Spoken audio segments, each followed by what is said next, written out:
Yun guys, good evening.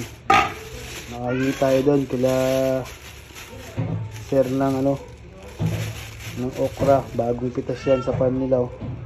Yan natin. Isa natin. Gawin natin sabaw.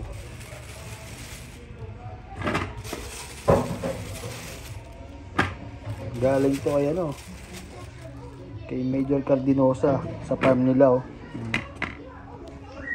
diba? Linisin natin ngayon para makain.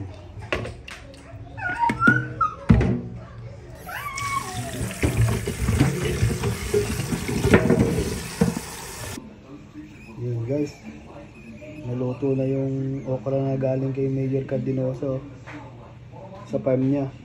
Okay na. Ngayon, gawin na nating juice yan. Tea. Yun, kumulo na. Yun na guys, Yun na yung okra.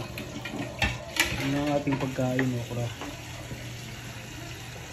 Yun guys, yan na siya, yung okra. Ayan na. Yun guys, tanong natin tong itong okra. Sarap talaga. Ayos.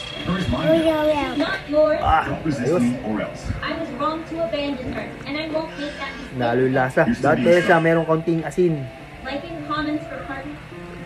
We're very sorry. Your mother didn't make it while giving birth to the baby. Yun guys, thank you.